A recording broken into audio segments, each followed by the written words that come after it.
ॐ अज्ञानतिमिरान्धस्य ज्ञानाञ्जनशलाकया चक्षुरुन्मिलितं येन तस्मै श्रीगुरवे नमः। श्रीचैतन्यमनोभीष्टं स्थापितं येन भूतले स्वयं रूपः कदा मह्यं ददाति स्वपदान्तिकं। वन्देऽहं श्रीगुरु श्रीयुतापदकमलं श्रीगुरून् वैष्णवांश्च श्रीरूपं साग्रजातं सगणरघुनाथान्वितं तं सजीवं साद्वैतं सावधूतं परिजनसहितं कृष्णचैतन्यदेवं श्रीराधाकृष्णपादान् सगणललिता श्रीविशाखान्विताश्च। जय श्री कृष्ण चैतन्य प्रभु नित्यानंद श्री अद्वैत गदाधर शिवासादि गौर भक्तवृंद। हरे कृष्णा कृष्ण कृष्ण हरे हरे, हरे राम राम राम हरे हरे। श्रीमद् भागवतम पहला स्कंद अध्याय 5 श्लोक संख्या 10 तक हो गया था। 11 से करना है, परंतु मैं समझाऊंगी फिर से 10 वाला ठीक से, क्योंकि 10 और 11 दोनों कनेक्टेड है, यानी कि एक ही चीज़ को दो ढंग से समझाया गया है, तो मिलता जुलता हुआ है, इसीलिए दोनों को एक साथ समझना ज़रूरी है। ओम नमो भगवते वासुदेवाय, ओम नमो भगवते वासुदेवाय, ओम नमो भगवते वासुदेवाय। नारायणं नमस्कृत्य नरं चैव नरोत्तमं देवीं सरस्वतीं व्यासं ततो जयमुदीरयेत्। तो जो हमने 10 नंबर वाला श्लोक किया था, उसका अर्थ है कि जो वाणी संपूर्ण ब्रह्मांड के वायुमंडल को पवित्र करने वाले भगवान की महिमा का वर्णन नहीं करती, उसे साधु पुरुष कौवों के तीर्थ स्थान के सदृश मानते हैं।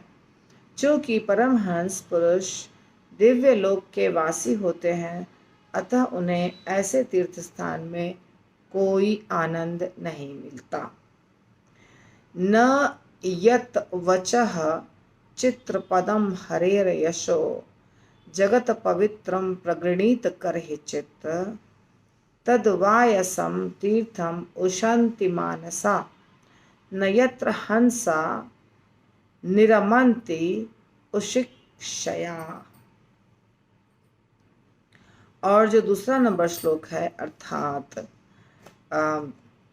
11, वो है तद्वाग विसर्गो जनता अघ विप्लवः यस्मिन् प्रतिश्लोकम् अबद्धवती अपि नामानि अनन्तस्य यशः अंकितानि यत् शृण्वन्ति गायन्ति गृह्णन्ति साधवः। इसका अर्थ है, दूसरी ओर जो साहित्य असीम परमेश्वर के नाम, यश, रूपों तथा लीलाओं की दिव्य महिमा की चर्चाओं से पूर्ण है, वह कुछ भिन्न ही रचना है, जो इस जगत की गुमराह सभ्यता के अपवित्र जीवन में क्रांति लाने वाले दिव्य शब्दों से ओतप्रोत है। ऐसा साहित्य, चाहे वह ठीक से न भी रचा हुआ हो, नितांत ईमानदार पवित्र व्यक्तियों द्वारा सुना, गाया तथा स्वीकार किया जाता है। तो ये दो जो है श्लोका, इसमें दो चीजें बताई गई हैं। एक ये बताया गया है कि भौतिक साहित्य या भौतिक बातें जो हैं वो कौवे के तीर्थ स्थान के समान है। जहाँ भौतिक बातें होती हैं, जहाँ भौतिक चर्चा होती है, वो कौवे के तीर्थ स्थान के समान है। और जो भौतिकतावादी लोग हैं, जो ऐसी बातें करते हैं, उनकी तुलना कौओं से की जा रही है। दूसरा है कि जो आध्यात्मिक चर्चा करते हैं, भगवान के विषय में चर्चा करते हैं, और जहाँ ये चर्चा होती है वो स्थान पवित्र है, वो चर्चा पवित्र है, और चर्चा करने वाले जो लोग हैं उनको परमहंस कहा जा रहा है। जो भौतिक चर्चा करते हैं उनको कौवा कहा जा रहा है, जो आध्यात्मिक चर्चा करते हैं उनको परमहंस कहा जा रहा है। भौतिक चर्चा जहाँ होती है उस स्थान को कौवों का तीर्थ स्थल कहा जा रहा है। जहाँ भगवान की कथा होती है वो हो गया एक तरह से परमहंसों के रहने का स्थान, यानी मानसरोवर। तो जो मानसरोवर होता है वो बहुत स्वच्छ जल से भरा होता है। कैलाश पर्वत के पास है मानसरोवर, स्वच्छ जल से भरा होता है, और वहाँ पे हंस निवास करते हैं, स्वान। आपने इंग्लिश का शब्द पढ़ा होगा, SWAN, स्वान। तो स्वान को हिंदी में हंस कहते हैं, और जो बहुत अच्छा स्वान है उसको परमहंस कहते हैं। तो जो भक्त होते हैं सारे, उनको भी, उसमें जो उच्च कोटि के भक्त होते हैं उन्हें परमहंस कहा जाता है। परमहंस जो होते हैं वो कैसी भी बात हो, कैसा भी स्थान हो, वहाँ से भगवान की चर्चा को ले लेते हैं, बाकी चीज़ों को छोड़ देते हैं। वैसे ही जैसे हंस के बारे में कहा जाता है कि दूध और पानी को मिला के रख देंगे तो दूध को अलग कर देता है, पानी को अलग, यानी दूध पी लेगा वो, पानी को छोड़ देगा। ये हंस की काबिलियत है, उसका गुण है। मानसरोवर नामक स्थान है अभी भी कैलाश पर्वत पर, हिमालय पर्वत पर। कुछ जो जाएंगे वहाँ या गए होंगे वो दर्शन किए होंगे, वहाँ बहुत सारे हंस रहते हैं। बहुत बड़ा जल का तालाब है। जिस समय बर्फ़ जम जाता है उस समय तो बर्फ़ जम जाता है, जिस समय बर्फ़ पिघला रहता है उस समय बहुत स्वच्छ जल दिखाई देता है, और हंस सब वहीं रहते हैं। ठीक है, तो ये अलंकार का प्रयोग किया है व्यासदेव जी ने। नारद मुनि ये श्लोक को बोल रहे हैं, क्योंकि नारद मुनि व्यासदेव जी को शिक्षा दे रहे हैं कि आपको क्या करना चाहिए, आप क्यों असंतुष्ट हैं, क्यों आप उदास हैं। तो जो भगवान के महिमा, जो भगवान यहाँ बता रहे हैं कि जो भगवान के महिमा का गुणगान नहीं करता है, जो व्यक्ति गुणगान नहीं करता है वो, या जिस स्थान पे गुणगान नहीं होता है वो साधु पुरुषों के रहने का स्थान नहीं है। साधु पुरुष उस स्थान को छोड़ देते हैं, छोड़कर चले जाते हैं। उस स्थान पर सिर्फ वैसे ही लोग रहते हैं जो सारे के सारे मिलके, जैसे कौवा काँव काँव करता है वैसे वो लोग भी भौतिक बातें करते हैं। श्रील प्रभुपाद ने जो समझाया है वो बताना ज़रूरी है आपको। भिन्न मानसिक प्रवृत्तियों के कारण कौवे और हंस एक जैसे नहीं होते। कौवे अलग और हंस अलग, दोनों पक्षी हैं पर दोनों का स्वभाव अलग है, क्योंकि उनका मन अलग है। ऐसा नहीं कि हंस गोरे गोरे होते हैं, कौवे काले काले होते हैं इसीलिए काले बुरे होते हैं, ऐसा नहीं। देखने में क्या है कोई ऐसा, ये महत्वपूर्ण नहीं है, विचार कैसा है। मानसिक रूप से प्रभुपाद कहते हैं मानसिक प्रवृत्ति दोनों की अलग अलग होती है। सकाम कर्मियों या कामी व्यक्तियों की तुलना कौवा से की गई है, सकाम कर्मियों या कामी व्यक्ति, और परमहंस साधु पुरुषों की तुलना हंस से की गई है। स्पष्ट रूप से प्रभुपाद बता रहे हैं कौवों को कूड़ा करकट वाला स्थान अच्छा लगता है, जिस प्रकार सकाम कर्मियों को सुरा, सुंदरी तथा स्थूल इंद्रिय तृप्ति की चीज़ें अच्छी लगती। लड़कियां चाहिए, अप्सराएं चाहिए स्वर्ग में, और सोमरस पीने मिलेगा स्वर्ग में, या फिर यहाँ पे शराब मिलेगा, भौतिक इंद्रिय तृप्ति, स्थूल इंद्रिय तृप्ति, ये चीज़ अच्छा लगता है। तो हंसों को वो स्थान नहीं अच्छा लगता जो कौवों को अच्छा लगता है।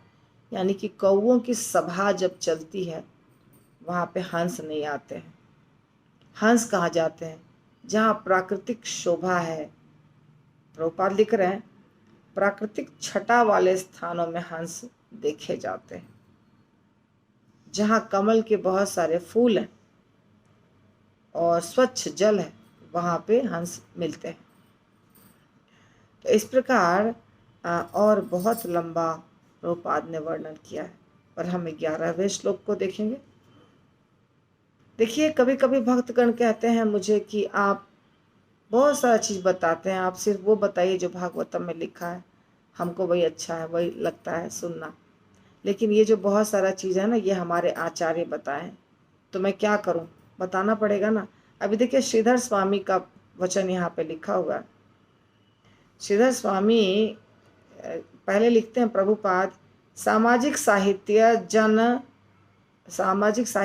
जन, वैज्ञानिक, सांसारिक कवि, मीमांसक, राजनीतिज्ञ जो इंद्रिय सुख की प्रगति, भौतिक प्रगति में पूर्णतया लीन रहते हैं, सब माया के हाथ की कठपुतलियां हैं। उन्हें उन्हीं स्थानों में आनंद मिलता है जहां निषिद्ध विषय फेंके जाते हैं, गंदे चीज। श्रीधर स्वामी के अनुसार यह वेश्यागामियों का आनंद है। अब श्रीधर स्वामी बहुत बड़े कमेंटेटर हैं, श्रीमद् भागवतम के आचार्य हैं और ये परंपरा के आचार्य हैं। तो ये हम इसको स्किप करके जाएंगे तो गलत बात है ना। इनके वचन हमें समझने चाहिए, जो हमारे आचार्य लिखते हैं उनके। प्रभुपाद का इतना बड़ा मैंने छोड़ दिया, नहीं पढ़ा,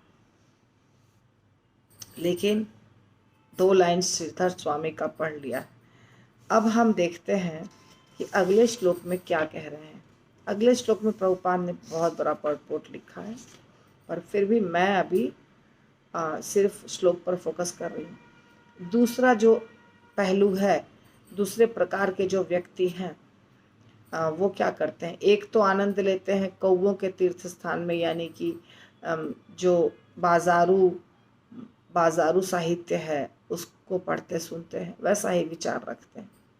और दूसरी ओर जो साहित्य असीम परमेश्वर के नाम, यश, रूपों और लीलाओं के दिव्य चर्चाओं से पूर्ण है, जिसमें चर्चा की गई है भगवान के रूप की, गुण की, लीला की, ऐसी चर्चा की गई है, जिस साहित्य में उनके दिव्य महिमा है, तो वो अलग प्रकार की रचना है, वो अलग ही रचना है। वो भौतिक जो बुक्स हैं, भौतिक नॉवेल, भौतिक सिनेमा, भौतिक चर्चा, जो भी सीरियल, टीवी, वो नहीं है, वो अलग है, भिन्न प्रकार की रचना है। और यहाँ जो अभी लोग हैं कलयुग में, कलयुग की जो जनता है, जो रास्ते से भटक गई है, उस प्रकार के लोगों को रास्ते पे लाने में ये साहित्य सहायता देता है, सहायता करता है। और कह रहे हैं नारद मुनि कह रहे हैं कि इस जगत के गुमराह सभ्यता के अपवित्र जीवन, जो लोग कोई नियम नहीं पालन करते हैं, उनका जीवन अपवित्र है। तो ये अपवित्र जीवन जी रहे हैं आजकल के लोग। तो इनके जीवन में क्रांति लाने में ये साहित्य, जो भगवान के महिमा का गुणगान करते हैं, बहुत कामगर है, क्योंकि ये दिव्य शब्दों से ओतप्रोत है। दिव्य शब्द हैं इसके अंदर भरे हुए, ऐसे ऐसे शब्द हैं, ऐसी ऐसी बातें लिखी हुई हैं जो दिव्य है। भगवान के वचन है, भगवान के धाम का वर्णन, भगवान के लीला का वर्णन, सब कुछ, भगवान के रूप का वर्णन, भक्तों के साथ भगवान के लीलाओं का वर्णन। तो अब यदि ये ठीक से नहीं भी लिखा गया हो, इसमें कुछ ग्रामर यानी कि व्याकरण में गलती हो, या छंद पद अलंकार ऐसे राग बिठाने में यदि कोई गलत किया हो तो वो भी चलता है, क्योंकि ये भगवान के बारे में है। तो भगवान के बारे में यदि चर्चा होती है और वो चर्चा गलत है, अगर व्याकरण के हिसाब से शब्दों का प्रयोग ठीक से नहीं किया गया है, तो भी भक्तों को पसंद है, साधु पुरुषों को पसंद है। और जो पवित्र लोग होते हैं वो उसको स्वीकार भी करते हैं, उसको गाते भी हैं, उसको पढ़ते भी हैं, उसको लिखते भी हैं। परपोट मैं नहीं पढ़ पाऊंगी, बहुत बड़ा है, तो मैं बाद में इसको सुनाऊंगी आपको। नैष्कर्म्यम अपि अच्युत भाव वर्जितम न शोभते, ज्ञानम अलम निरंजनम कुतः पुनः शश्वत अभद्रम, ईश्वरे न च अर्पितम कर्म यत अपि अकारणम। नैष्कर्म्यम आत्म साक्षात्कार, सकाम कर्मों के बंधन से मुक्त होकर। नैष्कर्म क्या यानी निष्काम कर्म। अपि के बावजूद, अच्युत अमोघ भगवान, भाव विचार, वर्जितम विहीन से रहित,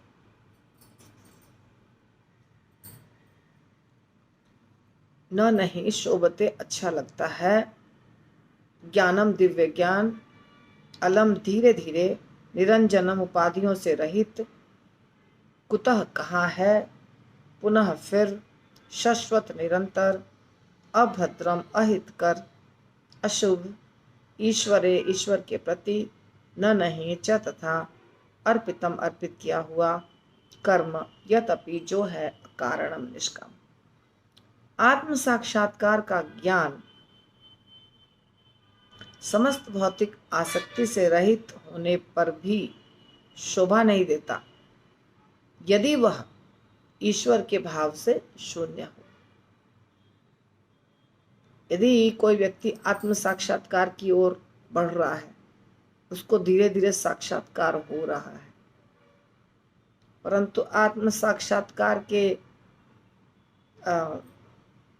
का जो भी है, उसका ज्ञान प्राप्त किया है जो व्यक्ति ने, वो यदि भगवान के, ईश्वर के भाव से शून्य है तो बेकार है, वो शोभा नहीं देता वो। तो फिर प्रारंभ से उन स्वभावतः दुखप्रद तथा क्षणिक सकाम कर्मों से क्या लाभ होता है, यदि वे भगवान की भक्ति के लिए काम में न आ सके।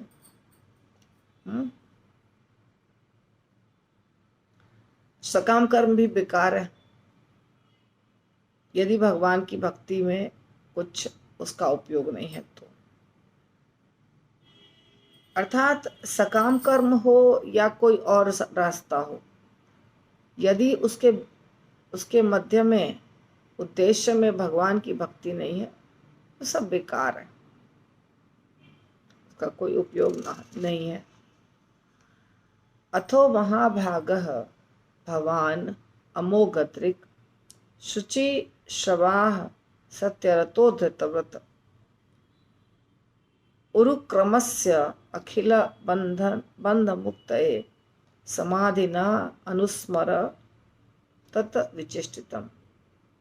अथो अत महाभाग परम भाग्यशाली भगवान आप, अमोघ दृष्टित दृष्टा, शुचि पवित्र, शवाह प्रसिद्ध, सत्यरथ सत्यव्रत को पालने वाला, धृत व्रत आध्यात्मिक गुणों में स्थित, उरुक्रमस्य अलौकिक कार्य करने वाले का, अखिल संपूर्ण जगत का बंधन, मुक्त मुक्ति के लिए समाधि न समाधि के द्वारा, अनुस्मर बारंबार सोचकर वर्णन करो, तथा विचेष्टितम भगवान की विविध लीलाओं को। तो व्यास देव जी को नारद मुनि समझा रहे हैं कि तुम्हें क्या करना चाहिए। नारद मुनि गुरु हैं उनके, कह रहे हैं हे व्यास देव, तुम्हारी दृष्टि तो पूर्ण है, सभी तरह से तुम्हारी दृष्टि पूर्ण है, तुम्हारी उत्तम ख्याति निष्कलंक है। तुम्हारा जो नाम हुआ है, इतना जो तुम्हारी प्रसिद्धि हुई है, ये सच में है। ऐसा नहीं कि इसके ऊपर कोई उंगली उठा रहा है, कोई कलंक लगा रहा है, ऐसा नहीं है, निष्कलंक है। तुम अपने व्रत में दृढ़ हो और सत्य में स्थित हो। व्रत का पालन भी अच्छे से तुम करते हो और सत्यवादी भी हो। अतएव तुम समस्त लोगों को भौतिक बंधन से मुक्त दिलाने के लिए भगवान की लीलाओं के विषय में समाधि द्वारा चिंतन कर सकते हो।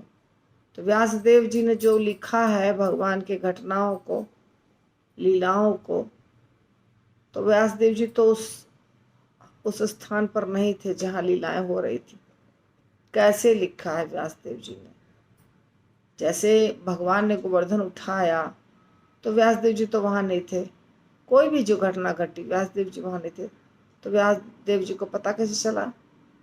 इसका कारण यह है कि व्यासदेव जी अपने दिव्य दृष्टि से साथ बैठ करके और समाधि में रह करके भगवान के लीलाओं को देख सकते थे और इसके बाद उनको वो लिख सकते थे।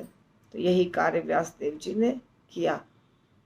तो उनके गुरु जो नारद मुनि है, वो कह रहे हैं कि तुम चिंतन कर सकते हो समाधि में भगवान के लीलाओं का। भगवान का कुछ भी जो तुम्हें पता करना है उसके बारे में चिंतन कर सकते हो, और फिर वो भगवान ही देंगे ज्ञान भी, सारा दृश्य दिखाएंगे, जिससे व्यासदेव जी लिख पाएंगे भगवान का गुणगान।